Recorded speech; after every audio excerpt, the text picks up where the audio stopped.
C'est une journée d'hiver froide et venteuse. Un homme quitte la chaleur de sa maison pour récupérer des branches de pin qui compléteront le décor des fêtes de Noël. Mais ce qu'il va découvrir va bientôt ébranler toute une communauté et les services de police locaux. Il était de notre devoir d'arrêter ce meurtrier pour que les gens reprennent le cours de leur vie. Elle marchait sur ce chemin en direction des toilettes et elle a remarqué un homme qui en sortait. Quelque chose clochait. Comment expliquer que cette femme ait disparu? Pourquoi? On ne voulait pas que les gens pensent qu'il y avait un tueur en série en liberté. Pour le meurtrier, tuer était devenu un besoin. Ce morceau de peau contenait un indice précieux pour les enquêteurs. Tu peux me mentir à moi, mais pas à Dieu. Êtes-vous responsable de la mort d'une de ces femmes? Bonjour. Le 12 juin 1993, au cœur de l'hiver austral, le corps sans vie d'une jeune femme est découvert dans un parc de Frankston, une ville balnéaire du sud de l'Australie. En examinant la scène de crime, les inspecteurs comprennent aussitôt que les indices dont ils disposent ne leur permettront pas d'appréhender l'assassin sans avoir à mobiliser toutes les ressources de la police scientifique. Alors que les experts se mettent au travail, les habitants de la région se demandent avec angoisse si le meurtrier va frapper à nouveau. Chaque jour qui passe augmente la menace et peu à peu, le cauchemar s'installe. On nous a appelés vers 20h environ. C'était vraiment une soirée abominable. Les éléments étaient déchaînés, le vent, la pluie. Pour nous, ça a sérieusement compliqué les choses. Le risque de passer à côté d'indices et de preuves importantes était énorme dans une situation comme celle-ci. Les preuves biologiques qu'on aurait voulu retrouver étaient des échantillons sanguins et autres fluides corporels. Mais avec ces conditions météo, selon toute probabilité, on avait peu de chances d'en trouver. Le criminel ne pouvait pas espérer de meilleures conditions pour commettre ce meurtre. Ça a été vraiment difficile de réunir des preuves sur la scène du crime. La victime était une jeune fille.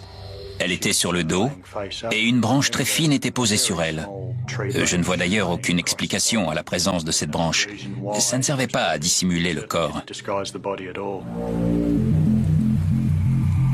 En ce qui concerne la question de l'agression sexuelle, son survêtement n'avait pas été enlevé, mais le haut du corps était exposé. Il y avait des plaies importantes au niveau de la gorge qui, selon moi, à ce moment-là, étaient la cause du décès. L'autopsie a révélé de nombreux bleus et abrasions sur les bras et les mains, ce qui laisse penser que la victime a tenté de se défendre. Mais aucune des blessures observées sur les bras et les jambes n'a pu être causée par un couteau ou un objet tranchant. Ce qui laisse suggérer que la victime a perdu connaissance avant d'être attaquée avec un couteau. Les yeux injectés de sang de la victime sont révélateurs de ce qui s'est passé. Autour des yeux, dans la paroi oculaire et à l'intérieur des paupières, on a pu observer de petites hémorragies connues sous le nom d'hémorragie pétéchiale, ce qui accrédite la thèse de la mort par strangulation. On a aussi remarqué des contusions plus légères qui laissent supposer que le corps a été déplacé et peut-être traîné. Ce qui nous donne un aperçu du modus operandi de l'assassin. Mais les plaies sur la poitrine de la victime sont une signature très troublante. Il n'y avait ni contusion, ni présence de sang au niveau des parties charnues. Donc, ces mutilations ont lieu post-mortem. Ce qui m'a interpellé, tout comme le reste de l'équipe, c'est cette croix sur la poitrine. On s'est demandé si c'était satanique, si on avait affaire à une personne qui tuait pour les sensations que ça lui procurait. Qu'est-ce qui l'a poussé à tuer? Il ou elle d'ailleurs, parce que ce n'est pas propre à un genre en particulier. La police apprend qu'on a signalé la disparition d'une jeune fille de 18 ans. Les enquêteurs intensifient leurs recherches. Le lendemain matin, les conditions météo étaient bien meilleures. Il ne pleuvait plus. Le lieu était beaucoup plus exploitable pour nous. À proximité de l'endroit où le corps a été découvert, on a retrouvé un sac de sport bleu et blanc qui contenait plusieurs manuels scolaires. et certains portaient le nom d'Elizabeth Stevens. Le corps d'Elizabeth Stevens a été retrouvé dans un fossé d'écoulement très tard samedi soir, à la Lloyd Recreation Reserve, située à moins d'1 kilomètre de chez elle. Originaire d'Hobart, elle était inscrite à Frankston et habitait chez son oncle à Long Warren. On ne pouvait pas croire qu'il s'agissait d'elle. On s'attendait à la voir passer la porte. La brigade des homicides ne dispose d'aucune piste vraiment concrète et essaie toujours d'établir le mobile de ce meurtre violent. Il tente en ce moment de reconstituer l'emploi du temps d'Elizabeth Stevens. Reconstituer les dernières heures de la victime était d'une importance capitale pour l'enquête. On savait qu'elle avait laissé un mot à l'attention de son oncle et de sa tante disant qu'elle allait à la bibliothèque. Elle y a indiqué qu'elle rentrerait aux environs de 20 heures. On savait donc qu'elle s'était déplacée et qu'elle était allée vers le quartier des affaires de Frankston. On a pu établir qu'Elizabeth avait appelé sa sœur et qu'elle avait prévu d'aller la voir le lendemain. Et on sait que cet appel a été passé depuis le quartier des affaires. La police décide ensuite de s'adresser à la population. Dans l'une des maisons où les inspecteurs s'arrêtent, ils pensent avoir découvert une piste sérieuse. Pour toutes nos enquêtes, on fait appel à la coopération de la population. Les inspecteurs de police sont peu nombreux, contrairement aux citoyens de cette ville. La police espère que ce mannequin, habillé des mêmes vêtements qu'Elizabeth Stevens, la nuit de sa disparition, ravivera peut-être les souvenirs de ceux qui ont croisé la route de la jeune fille ce vendredi soir. On a distribué des tracts, établi des barrages à des endroits où on a installé des mannequins habillés comme la victime, ce qui nous a permis de trouver des témoins et de reconstituer l'emploi du temps d'Elizabeth. L'un des endroits où elle s'est rendue est un restaurant qui prépare des plats à emporter en plein centre-ville. On sait aussi qu'elle est passée par le TAFE College aux alentours de 19h ce soir-là. Ensuite, tout n'est que supposition pour savoir comment elle est allée à l'endroit où elle a été retrouvée morte. Le bus est la solution la plus logique. A-t-elle été suivie par un client du restaurant, quelqu'un du bus? Tandis que les appels à témoins saturent le central téléphonique du commissariat, Charlie Vézina et son équipe poursuivent leur enquête de voisinage à la recherche du moindre indice. Et soudain, la réaction inattendue d'un homme mobilise l'attention des policiers. Aurait-il, par hasard, débusqué l'assassin? Dans une des maisons, le propriétaire nous a violemment claqué la porte au nez.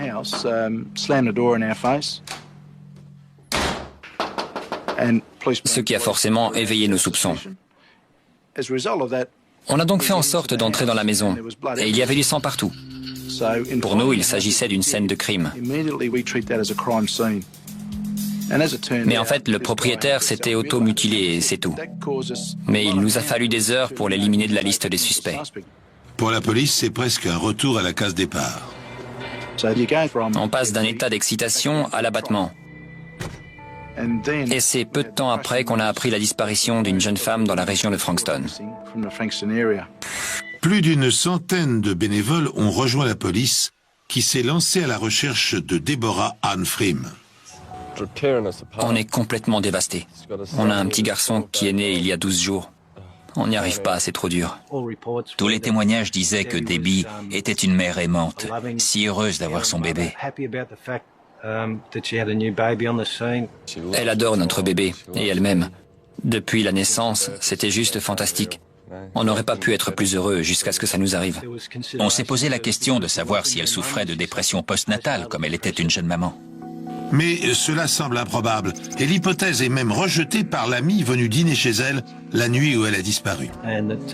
Debbie s'est rendue compte qu'elle n'avait plus de lait, et elle lui a dit qu'elle allait en acheter dans une épicerie du coin.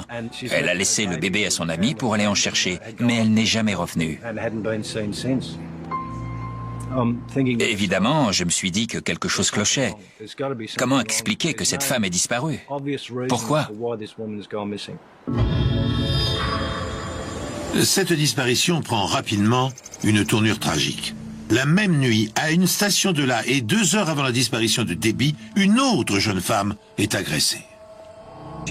Elle marchait sur ce chemin en direction des toilettes et elle a remarqué un homme qui en sortait, mais sans vraiment s'attarder sur lui. Mais ensuite, elle a senti quelqu'un dans son dos qui l'a agrippée. Ensuite, l'homme l'a menacée et lui a fait comprendre qu'il avait une arme ou un couteau, qu'il a appliqué contre sa tête. Rosa voulait qu'il prenne la bague de valeur qu'elle portait, mais il ne l'a pas fait. Elle a finalement réussi à le repousser et à s'enfuir. Elle s'est mise à courir le long de la route et il la poursuivait. Heureusement pour elle, une voiture s'est arrêtée. Rosa Toss échappe à son agresseur et rentre chez elle. Dans le même laps de temps, la police recherche toujours activement Debbie Freem, 22 ans. Un de mes collègues et moi, comme on savait que Debbie était sortie pour acheter du lait, on a décidé d'aller jeter un œil dans les épiceries du quartier. On revenait au commissariat quand j'ai remarqué une voiture grise qui correspondait à la description de celle de la jeune femme. C'était dans Madden Street, juste devant le bâtiment qu'on appelle, je crois, le Christian Life Center. Et il y avait un impact sur la voiture qui laissait penser qu'elle avait été accidentée. La police lance un appel à témoins pour savoir si un accident impliquant la voiture de Debbie Freem, retrouvée à 2 km de chez elle, aurait été signalé. D'après le mari de Debbie, il n'y avait pas de marque sur le capot quand il l'a garée jeudi soir. On a examiné la voiture, pris de nombreuses photos. Le mauvais temps approchait, alors il était impératif de déplacer le véhicule dès que possible. Donc on l'a rapatrié au laboratoire de médecine légale pour approfondir nos recherches. Les impacts allaient du haut du capot à la plaque d'immatriculation, en passant par la calandre. Ce qui, pour moi, montre qu'elle a percuté un objet, probablement un panneau de signalisation ou une clôture. Pour savoir ce qu'a percuté la voiture de Debbie et trouver un indice sur l'endroit où pourrait se trouver la disparue, le labo examine la plaque d'immatriculation. La présence de petites traînées oranges est relevée. J'ai examiné ces traces à l'aide d'un microscope extrêmement puissant pour essayer d'en déterminer la composition chimique. Et il ne s'agissait pas de peinture, de plastique ou de bois. C'était plutôt lié à un sol, de la roche réduite à l'état de poussière, ou même des briques.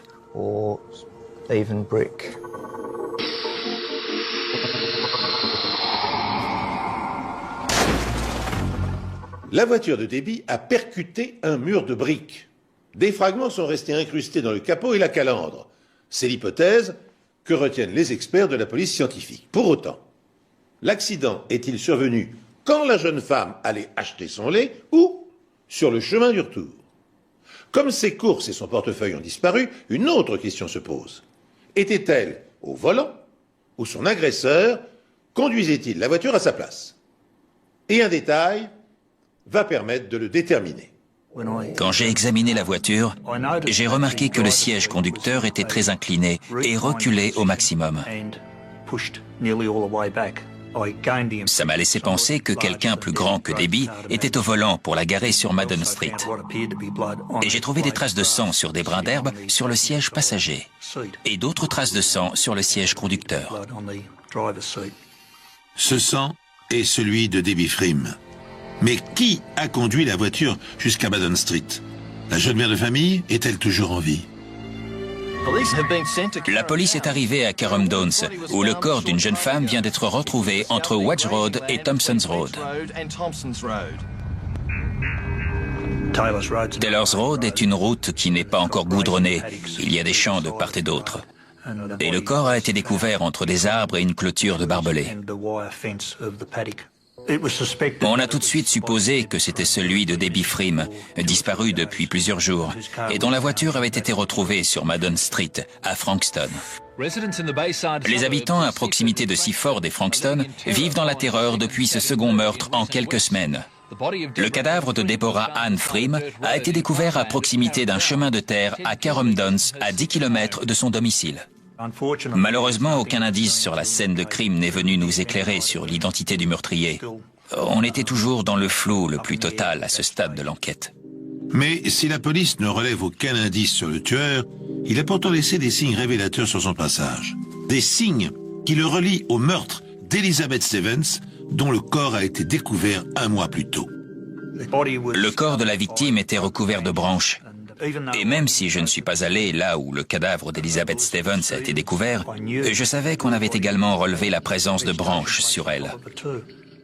Sur l'herbe, tout près de l'endroit où le corps de Debbie était caché, il y avait une grande quantité de sang, ce qui pour moi veut dire qu'elle a été tuée puis cachée. Sa robe était relevée pratiquement jusqu'à la taille, mais ses sous-vêtements étaient intacts, tout comme Elizabeth Stevens. Elle est décédée des multiples blessures qui lui ont été infligées au couteau, pas seulement au niveau du cou, mais également au niveau de la poitrine, comme si elle avait été attaquée par un forcené. Quand le corps de Debbie Freem a été découvert, et après son autopsie, on a pu comparer les blessures post-mortem qui lui avaient été infligées à celles de la première victime. Et on a remarqué les traces évidentes de strangulation, la similitude des coups de couteau, plus les blessures post-mortem. Tous ces éléments concordaient et nous laissaient penser que la même personne avait commis ces meurtres. Mais on ne voulait pas que les gens pensent qu'il y avait un tueur en série en liberté. La police est maintenant confrontée à une situation nouvelle. 2 autres jeunes femmes ont été tuées durant les 3 dernières années dans cette région. Le corps de Michelle Brown, 25 ans, a été découvert en mars l'année dernière et Sarah McDiarmid a été enlevée à la gare de Kananook en 1990. Elle n'a jamais été retrouvée. L'hypothèse d'un tueur en série est inévitable. Si un tueur en série est en liberté, c'est dans ce genre d'endroit qu'il repère ses proies. Un endroit où passent de nombreuses jeunes femmes et mères de famille qui pensaient circuler en toute sécurité. Mais ce n'est plus le cas. Mon mari ne me laisse plus sortir le soir, sauf si j'ai un de mes chiens avec moi. On n'est plus en sécurité maintenant. Je sors avec mon mari. Si je suis juste avec une amie, je ne me sens pas en sécurité. Vos amis habitent en haut de la rue, mais vous avez peur d'aller les voir. C'est les méchants qui font la loi, ça vous met en rage. Je vais souvent en boîte, mais les filles ne viennent plus souvent. C'est trop dangereux pour elles de sortir le soir. La police met tout en œuvre pour retrouver cet assassin qui pourrait bien être un tueur en série. Il est évident que beaucoup de gens à Frankston avaient trop peur pour sortir le soir. On s'attendait tous à ce qu'il y ait d'autres victimes. Pour le meurtrier, tuer était devenu un besoin. La priorité était d'attraper le tueur. Pour ça, il fallait utiliser les médias et diffuser le plus grand nombre possible de photos d'Elizabeth et Debbie. Et communiquer les informations sur la voiture qu'elle conduisait, sur tout ce qui pourrait mener à l'assassin. Beaucoup de gens se sont manifestés pour apporter leur aide grâce à l'action des médias. Des témoins ont déclaré avoir vu un homme de grande taille retourner à la voiture alors qu'elle était déjà garée sur Madden Street. Il aurait pris des choses à l'intérieur. Selon d'autres déclarations, Debbie aurait été vue dans sa voiture avec un homme et au volant dans les rues de Frankston où elle conduisait de façon saccadée. Elle aurait tenté de faire des appels de phare, ce qui a conduit les enquêteurs à penser qu'elle avait été enlevée. On pense que le suspect est ensuite retourné en voiture jusqu'à Madden Street. Et surtout, on a acquis la certitude qu'il habitait les environs. Avec l'objectif de trouver le meurtrier ou un suspect, on a fait appel à un profiler. On m'a demandé d'étudier ces 2 affaires d'homicide pour voir si je pourrais établir des rapprochements concernant ces meurtres qui conduiraient à l'hypothèse d'un tueur unique. On a remarqué que les tueurs en série commençaient à tuer entre 18 et 24 ans. Ce genre d'individu vit dans un univers de fantasmes.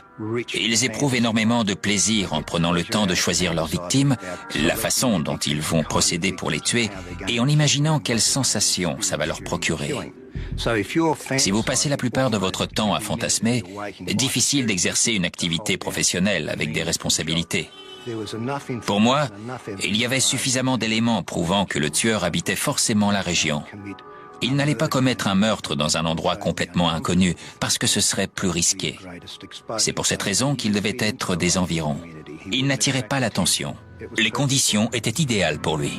En tenant compte des analyses du profiler, la police de Frankston délimite rapidement un périmètre d'investigation. C'est là, pense-t-il, que le tueur doit se terrer. Tandis que chaque maison est passée au peigne fin et que leurs occupants sont minutieusement interrogés, un nouveau drame frappe de plein fouet la communauté. Une autre jeune fille a disparu. En moins de 8 semaines, 2 jeunes femmes sont assassinées. 2 meurtres violents et très semblables. La police ne dispose que de peu d'indices, mais n'hésite pas à déployer des forces supplémentaires pour prévenir les habitants du danger, tout particulièrement la nuit. Mais on apprend soudain la disparition d'une lycéenne de 17 ans, Nathalie Russell.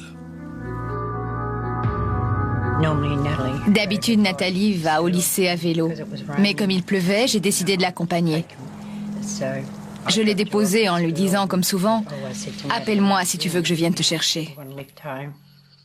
Elle n'a pas appelé. Alors j'ai pensé qu'elle était allée en ville, ce qu'elle faisait souvent.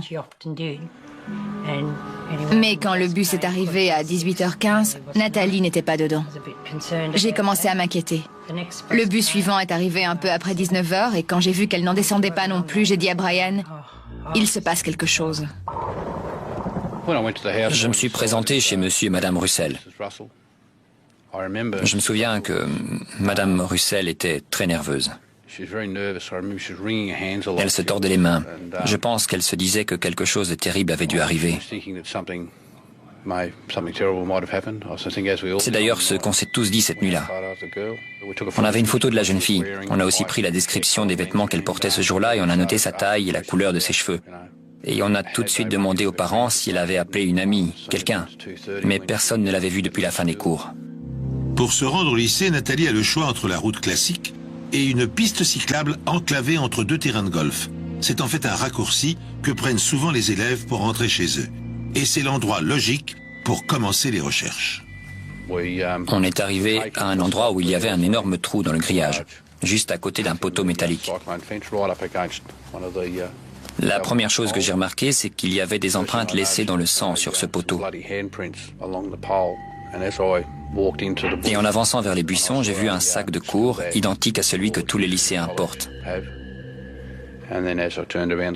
Et quand j'ai regardé de l'autre côté, j'ai vu des collants et l'uniforme du lycée.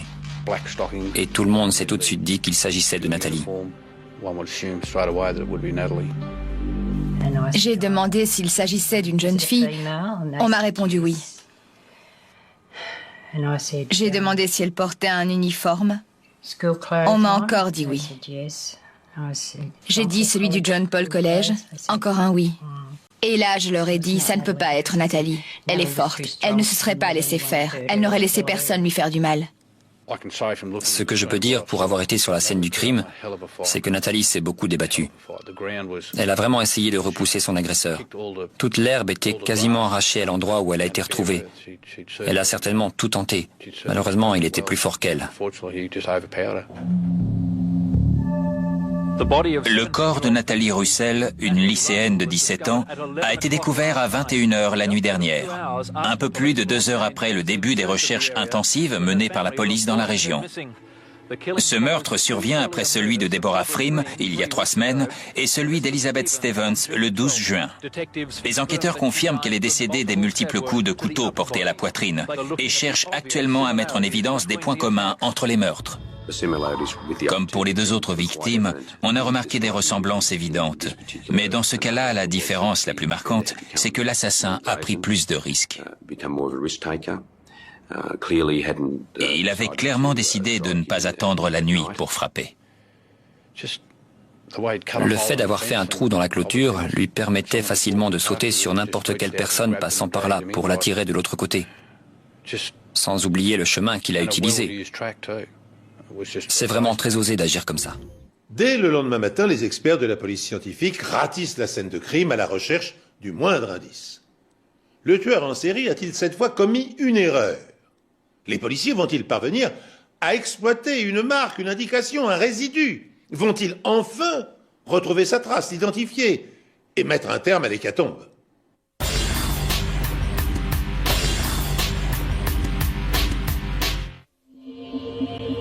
On a tout de suite remarqué cette ouverture dans la clôture. Un peu plus loin, on en a trouvé une autre, et une dernière sur la clôture d'en face. J'ai aussi récupéré des morceaux de grillage qui s'étaient détachés de la clôture. Et ça, c'était un élément très important, parce que le fait de trouver quel outil avait permis de faire ce trou nous donnerait des indices sur la scène du crime. Pour ce qui est du trou situé au nord du chemin, on a trouvé une grande quantité de sang sur un des poteaux. Le fait que ce soit celui de l'assassin était une possibilité, mais c'était peut-être celui de Nathalie. Cette ouverture dans la clôture donnait sur un endroit plein de végétation, où on a retrouvé le corps de la victime.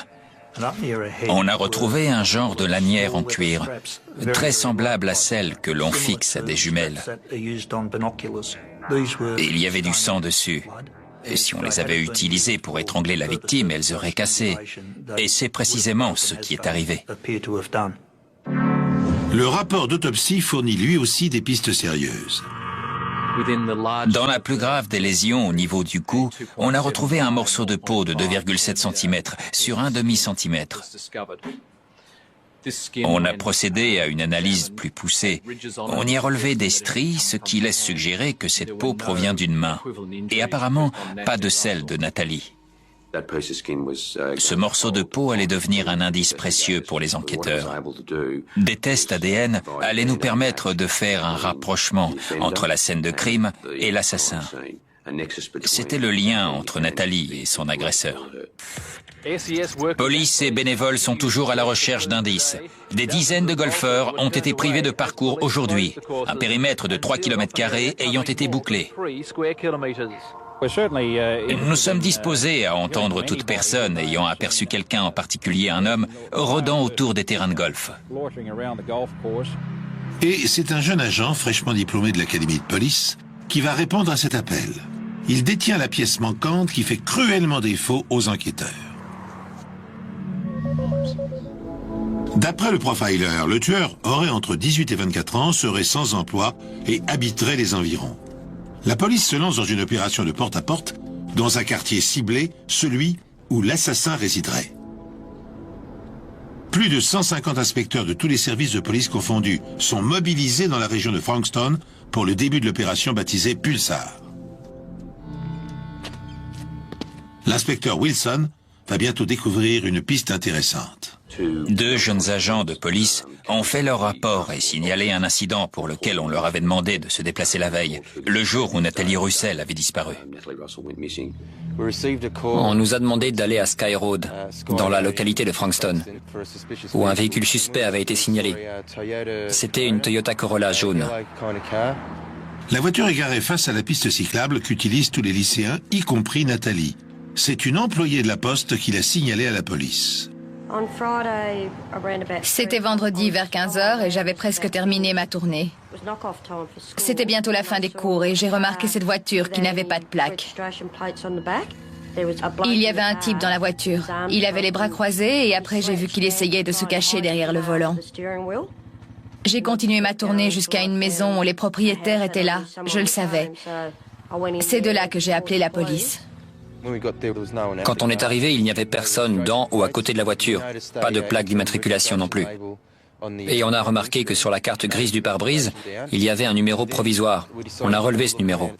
Ensuite, on a décidé de faire le tour de quelques maisons situées du même côté que le trottoir où était garée la voiture. Un petit travail de recherche. Mais ça n'a rien donné de concluant. Alors on a vérifié une dernière fois qu'on avait tous les éléments concernant le véhicule et on est parti. Le lendemain, ils ont fait leur rapport concernant ce véhicule et ça nous a permis de vraiment avancer dans l'enquête. Ça m'a donné confiance pour 2 raisons. Cette personne était sur les lieux quand le meurtre s'est produit. Donc, on était en présence soit d'un témoin capital, soit d'un suspect très sérieux. La voiture est immatriculée au nom de Paul Charles Denyer. Denyer habite au cœur de la zone ciblée par la police et par le profiler. Le cauchemar qui hante les habitants de Frankston est-il sur le point de s'achever? L'assassin va-t-il être identifié? Les chances sont minces, car au premier abord, Denyer n'a pas le profil d'un tueur en série. On a frappé à sa porte et Paul nous a invités à entrer. Il semblait plutôt détendu. Il s'est montré très coopératif, notamment dans ses réponses à nos questions. J'ai remarqué qu'il avait plusieurs coupures sur les mains. J'ai fini par lui demander de se présenter au commissariat de Frankston. Vous n'êtes pas tenu de dire ou faire quoi que ce soit, mais ce que vous direz ou ferez pourra être retenu contre vous. Vous comprenez? Oui. Âge et lieu de naissance? J'ai 21 ans, je suis né le 14 avril 1972. Vous êtes citoyen australien? Oui. Une activité salariée? Non, sans emploi en ce moment. Ce qu'on aimerait maintenant, Paul, c'est que vous nous disiez ce que vous avez fait depuis hier matin pour commencer. Je me suis levé vers 7h30, 8h moins 20, 7h30 ou 8h moins 20. Pendant l'interrogatoire, Paul Denyer s'est montré très cohérent par rapport aux réponses qu'il nous avait déjà données chez lui. Et en redescendant Carringle Drive, j'ai remarqué que la voiture chauffait vraiment. C'est pour ça que je me suis arrêté à Sky Road. Et juste à côté, c'est là qu'il y a un terrain de golf. Je me suis arrêté pour regarder sous le capot de la voiture et j'ai vu que quelque chose s'était desserré. Cet après-midi, chez vous, j'ai remarqué que vous aviez des coupures sur les mains. Pourriez-vous les poser à plat sur ce bureau, s'il vous plaît? C'est une longue estafilade ici. Vous pouvez nous dire comment et quand c'est arrivé? Hier, en regardant la voiture. Et comment exactement? Le ventilateur tourne dans ce sens. Moi, je me tenais devant la voiture avec ce ventilo qui tourne. Et là, il y a l'alternateur. Et en dessous, il y a des câbles sous le radiateur. Et il y avait un câble sur le dessus que j'avais installé pour un phare. Et c'est sûrement quand je m'en suis approché que le ventilateur m'a touché. Mais pourquoi avoir laissé le contact pour vous occuper du radiateur? Je ne suis pas très doué, en fait. Pendant que Paul Denyer détaille son emploi du temps, son appartement est fouillé. Je me suis rendu chez lui et j'ai participé à l'ensemble de l'opération. Demande de mandat, fouille des lieux et découverte des preuves.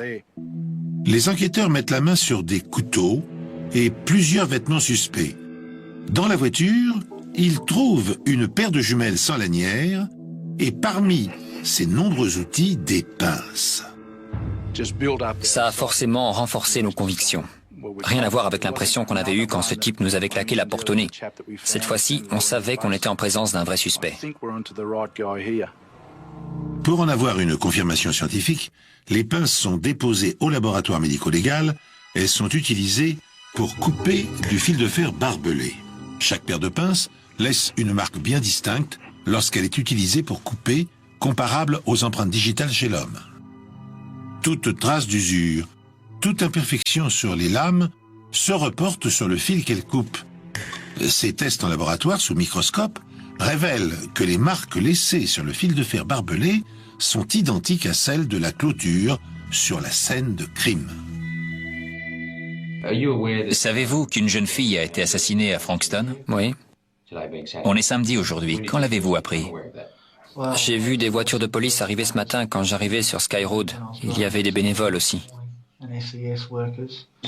Pardon, vous avez vu les bénévoles et tout le reste sur Sky Road? Oui. Ils avaient mis des bandes blanches pour barrer la route. Je vous ai vu, vous. Quoi, moi? Oui, vous. Avec un autre type. Et que faisiez-vous à ce moment-là? Où alliez-vous ou que faisiez-vous? À chaque fois, il semblait capable de fournir une bonne réponse. Ce qu'il était en train de faire, où il était, ce qui a forcément éveillé nos soupçons, parce que personne ne se souvient jamais de tout dans les moindres détails. Plus déroutant encore, Paul Denyer semble se rappeler de chaque minute de son emploi du temps le jour des meurtres d'Elizabeth, Debbie et Nathalie. Hier, votre voiture était garée en face de l'endroit où le corps de Nathalie Russell a été retrouvé. La nuit où Debbie Freem a disparu, vous vous rendiez à la gare de Kananook. Vous avez raté votre train et avez fait demi-tour. Et la nuit où Elizabeth Stevens a disparu, vous étiez à proximité de Lloyd Park, où vous deviez récupérer une batterie. Pour vous, il ne s'agirait que de coïncidence? Oui, c'est le cas. À chaque fois? Oui.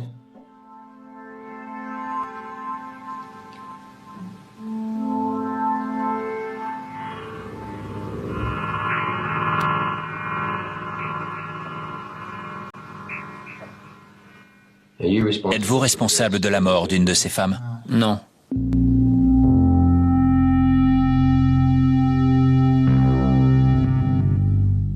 Tout au long de son interrogatoire, Paul Denyer fait preuve d'un sang-froid étonnant.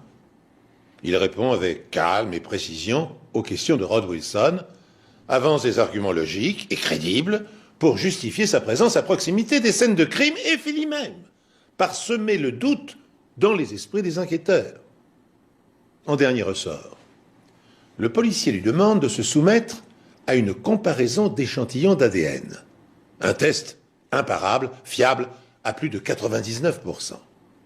Et cette proposition fait basculer l'interrogatoire et désorganise complètement le système de défense du suspect. La police continue d'interroger le suspect principal, Paul Charles Denyer. Sa voiture était garée à proximité de l'endroit où le corps de Nathalie Russell a été découvert. Dans son appartement ont été retrouvés des éléments permettant de le relier à la scène de crime. Et sur ses mains, on relève la présence de coupures suspectes.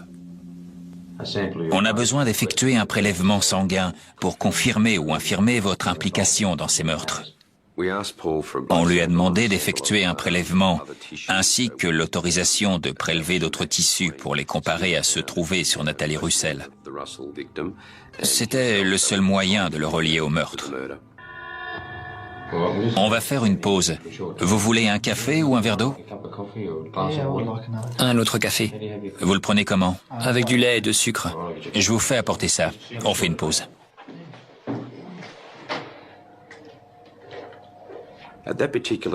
À ce moment précis, il a commencé à prendre conscience qu'il allait devoir se soumettre à des examens sanguins et que les tests ADN pouvaient le relier aux scènes de crime. Il savait qu'on ne croyait pas à sa version. Pour vous, Oui. il ne s'agirait que de coïncidence à chaque fois? Oui, c'est le cas. Je pense qu'il savait que c'était fini. Et pendant que nous attendions que nos experts du laboratoire médico-légal interviennent pour les prélèvements, l'inspecteur Darren O'Lachlan est resté avec Paul Denyer. Darren portait une croix autour du cou et Paul lui a demandé s'il était croyant. Et la conversation s'est engagée sur ce thème. Vous avez parlé à l'inspecteur O'Lachlan et vous lui avez dit que vous étiez responsable des meurtres de 3 femmes. Est-ce exact? Pourriez-vous nous expliquer avec vos mots à vous ce qui s'est passé concernant la mort d'Elizabeth Stevens à Langwarren? Je l'ai vu descendre du bus.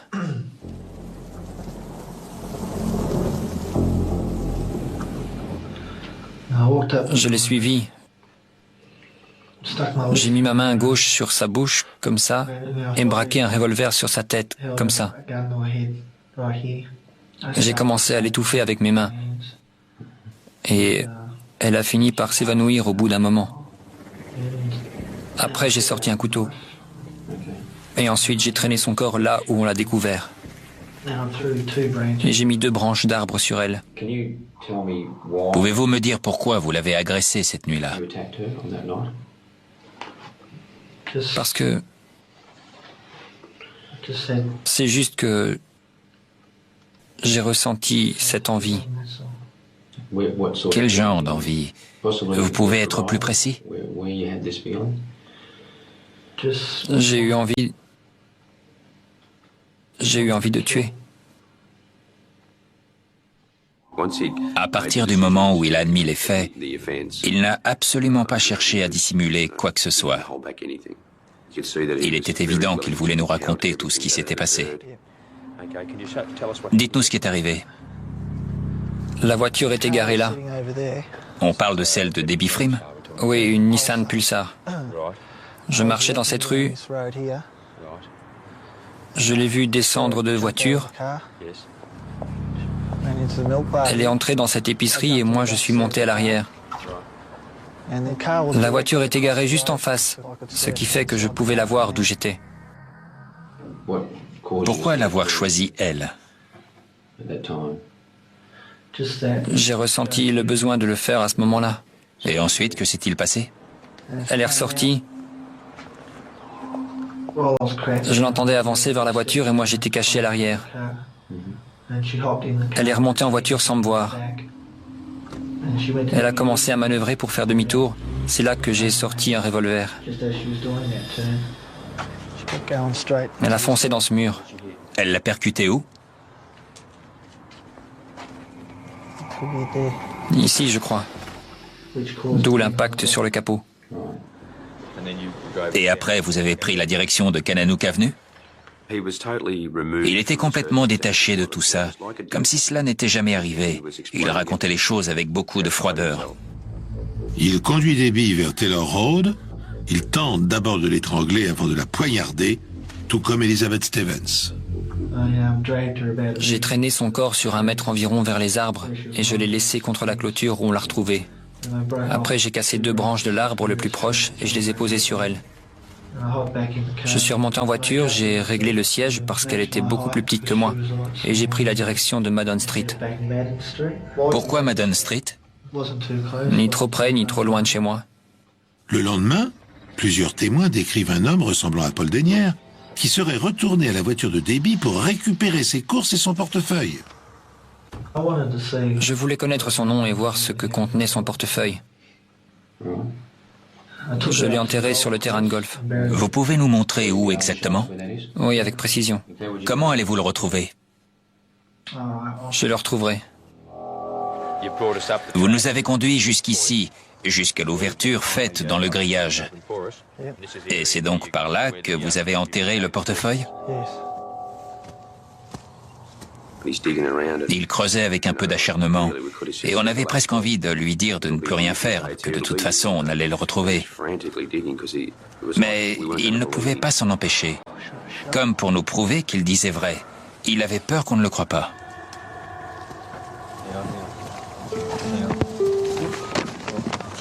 Vous pouvez le tenir comme ça, et le secouer un peu pour enlever la terre. C'est donc là que vous l'aviez enterré. Il appartient à... Debbie Frim. 3 semaines plus tard, la police et l'assassin retournent sur les lieux. Vous pouvez nous parler de ça? Ce jour-là, j'étais venu ici plutôt pour faire des trous dans le grillage. Avec quoi? Des pinces. J'étais installé ici et j'ai regardé Nathalie Russell arriver. Je suis passé par cette ouverture et j'ai attendu caché derrière les arbres. Jusqu'à ce qu'elle arrive à cette hauteur et prenne cette direction. Quand elle s'est retrouvée 10 mètres plus bas environ, je suis sorti de ma cachette. Nous reprenons le même parcours. Vous restiez à la même distance derrière elle? Non, je me rapprochais petit à petit. Je marchais sur l'herbe, comme ça, pour éviter de faire du bruit. Pour ne pas être repéré? J'avais un couteau avec un manche rouge. Il venait d'où? De chez moi. C'est tout ce que vous aviez? Et une lanière en cuir. Vous avez dû la retrouver sur les lieux, mais cassée en 2. Utilisée pour? Pour l'étrangler. Elle venait d'où? D'une paire de jumelles. C'est là que je l'ai attaqué. J'ai mis ma main sur sa bouche, ma main gauche, comme ça. Et je l'ai emmené ici. Il n'éprouve absolument aucun remords pour ce qu'il a fait. La sincérité de sa confession est terrifiante, et la façon dont il a décrit ce qu'il a fait à ses victimes, sans montrer la moindre émotion, c'est pénétrer dans un univers effroyable. Pourquoi l'a tué?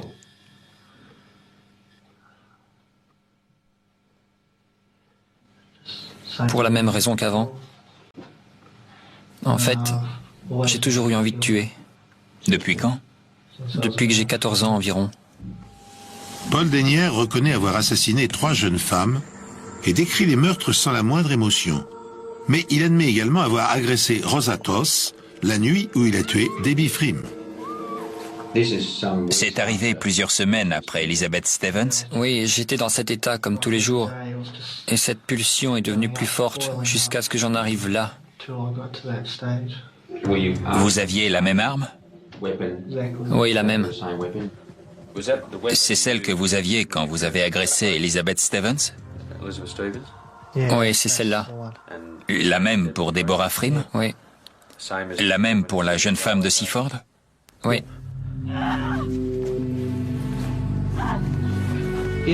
Si cette femme ne s'était pas enfuie, qu'auriez-vous fait?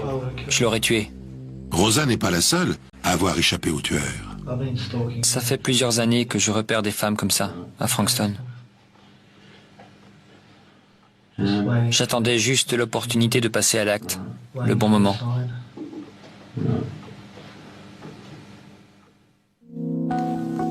La confession de Paul Dennière dure plus de 5 heures. Paul Dennière, 21 ans, sans emploi, a été inculpé ce matin au commissariat de Frankston. Le périmètre avait été sécurisé lorsque l'accusé a quitté le poste dans un véhicule escorté par une seconde voiture de police. Quand j'ai rejoint mes collègues dans la salle des opérations, je peux vous assurer que le sentiment de satisfaction était palpable. On était tous soulagés, contents d'avoir attrapé le coupable. Tout le monde y allait de son petit commentaire. Ça tient à l'implication de chacun, au temps consacré à l'enquête, aux malheureuses victimes. Notre satisfaction était manifeste. On s'est tous retrouvés aux petites heures du matin pour partager quelques bières avant de rentrer chez nous.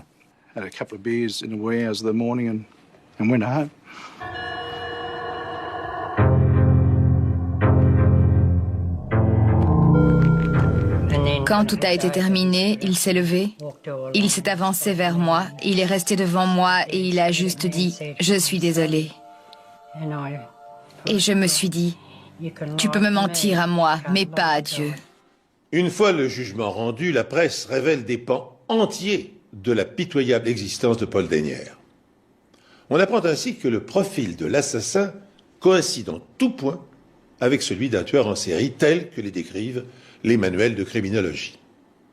Issu d'une famille violente, fraîchement immigrée en Australie, Dennière est un enfant obèse, introverti, solitaire. Très jeune, il fait une chute et subit un traumatisme crânien. Puis, il est victime d'abus sexuels que lui inflige son frère aîné. Il témoigne ensuite d'un goût maniaque pour les couteaux, les pistolets qu'il confectionne jusqu'à l'obsession. Après avoir martyrisé l'ours en peluche de sa sœur, il tranche la gorge du chaton de la famille et suspend sa dépouille à un arbre. À l'âge de 13 ans, il vole une voiture. 2 ans plus tard, il est jugé pour avoir obligé un camarade à se masturber devant des enfants. Et l'escalade se poursuit, inexorable, terrifiante.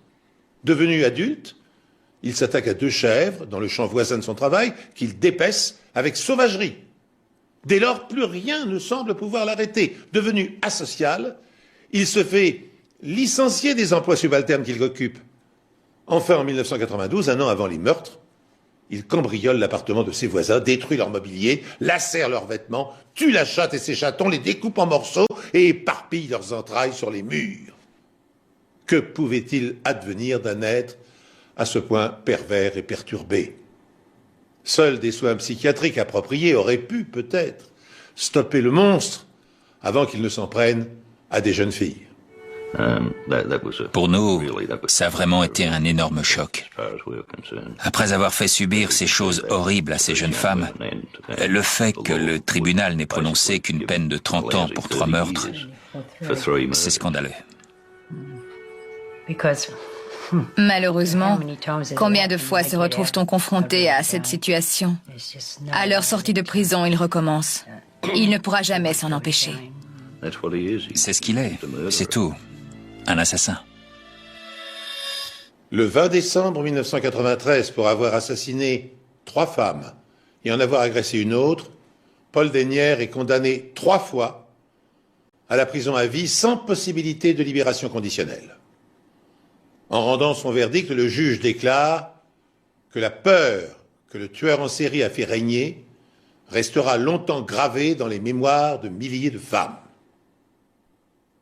Pourtant, 6 mois plus tard, Dennière fait appel du jugement et voit sa peine ramenée à 30 ans de réclusion incompressible. Bien que cette sentence soit la plus sévère jamais prononcée en Australie, les familles des victimes se sentent trahies par la décision de la Cour suprême. En 2023, Paul Dennière recouvrira sa liberté. Il sera alors âgé de 51 ans. À l'heure où je vous parle, eh bien, je pense avec compassion aux habitants de la ville australienne dans laquelle il aura la mauvaise idée d'aller s'installer. Ainsi s'achève cette émission. Merci de l'avoir suivi. Je vous donne rendez-vous très bientôt sur cette antenne pour un nouveau numéro des Enquêtes Impossibles.